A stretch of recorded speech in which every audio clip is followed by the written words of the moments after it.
I was visiting my grandparents and staying there by myself for a week, and I was 3 years old. They had a large courtyard in their house and filled with flowers and everything, and my grandma and I were sitting in the courtyard talking.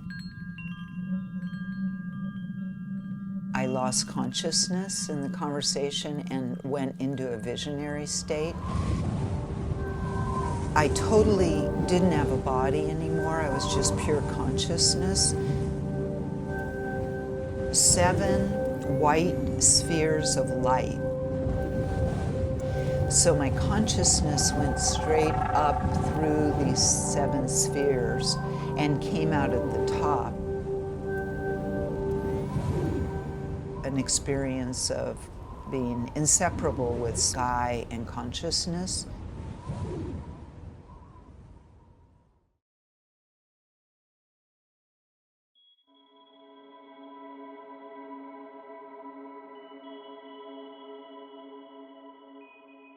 I just sort of fell down, and my grandma said, "Are you okay? Are you okay?" And I told her I was fine.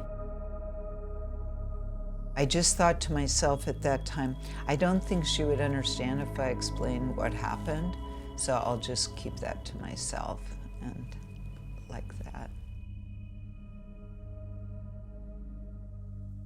When we were little, we ran all over the place and explored, all the fields and hills and forests. For many years, I felt like I was basically kind of 2 people. One side was like California girl, and the other side was like Himalayan yogini.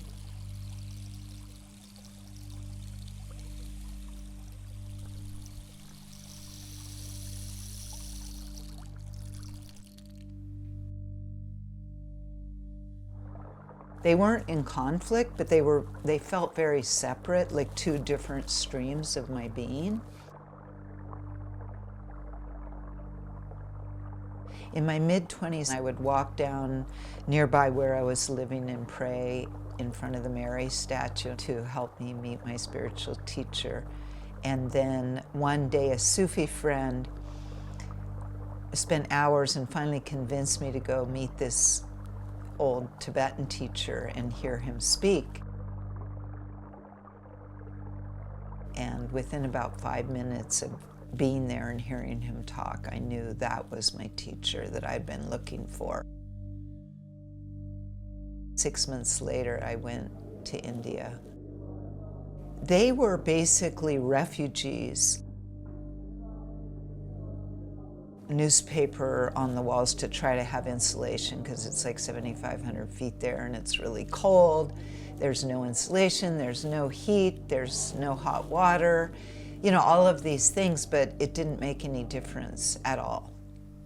There was so much joy for myself and others of us who were studying with Kalu Rinpoche. There was so much joy to be studying with him and to be in his presence. Even though materially it was extremely simple, I felt very, very happy there. It's not about worshiping a teacher.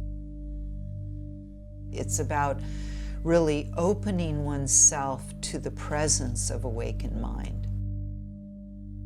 And through that, a channel is created in order to actually feel that inseparability in oneself.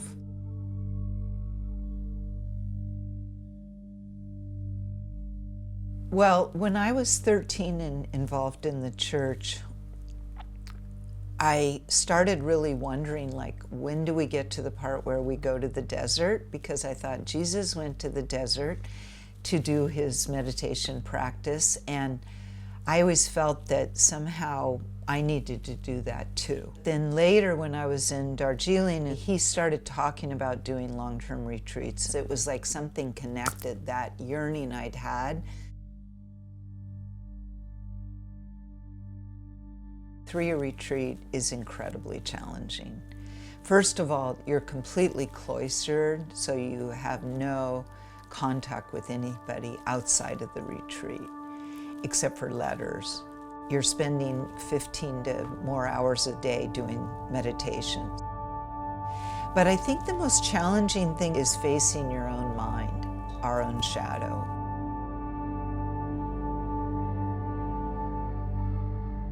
Well, the hardest thing that happened in the last year,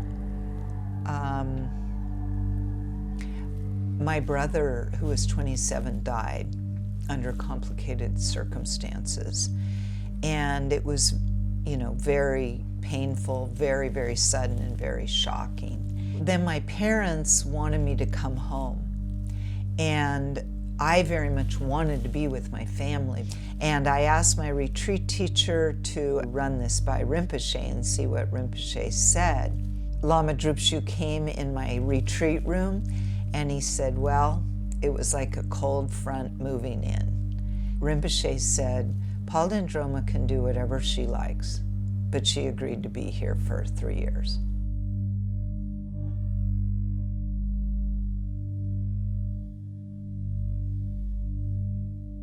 At that moment, I knew that I had to stay. Yet, all of my psychological conditioning for my whole life was like screaming at me that I had to go. I came to this point where I just saw myself standing at the edge of this huge cliff. And it was just vast emptiness in front of me. And I knew I had to jump off the cliff. Rinpoche was there, inseparable love and wisdom. And so I jumped off the cliff, and it was like jumping into this vast, scary space, but that I knew also was inseparable with my teacher's mind.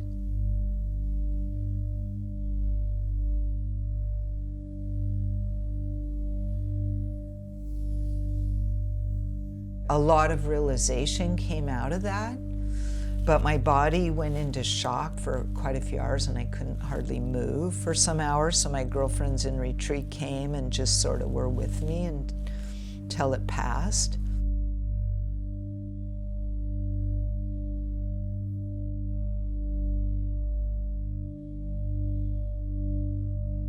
The idea is that you put everything in the outer world aside for that time, and you prioritize ultimate truth. You prioritize awakening over everything else, really. And the purpose is to awaken to be of more benefit to one's family, friends, and to all sentient beings.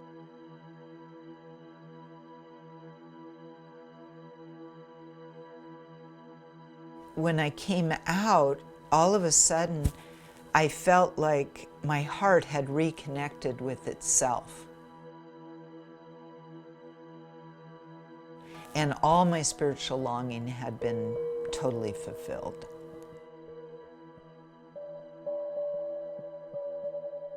Both my parents said to me, it was good you stayed.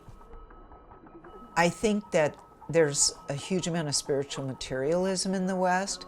Like, what is spiritual practice going to do for me? It's going to make me healthier. It's going to make me so I can make more money. It's going to make me so people like me better or whatever. Like, a lot of it's very subtle and hidden, and we might be thinking it and not even know we're thinking that way. And I think that that's a difficulty that we have to really recognize if that comes up in the self and let that go, because that's a big interference with actual spiritual practice.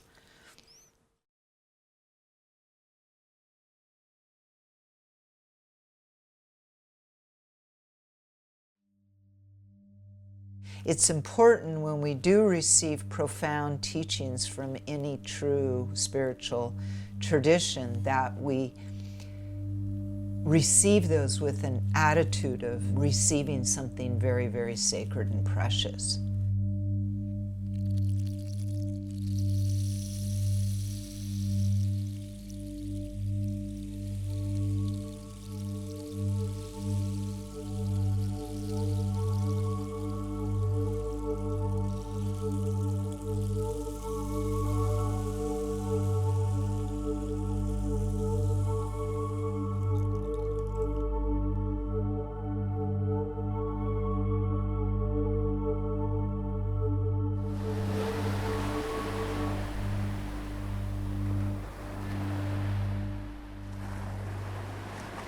For many years, I felt like I was two people. One side was like California girl.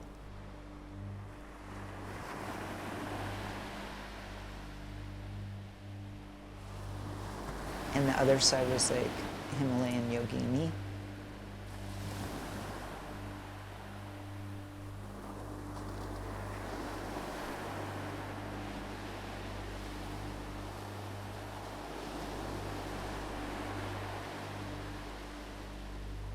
When I came back to Marin in the mid-90s, it felt like those two streams then blended and dissolved into one, into just me as I am.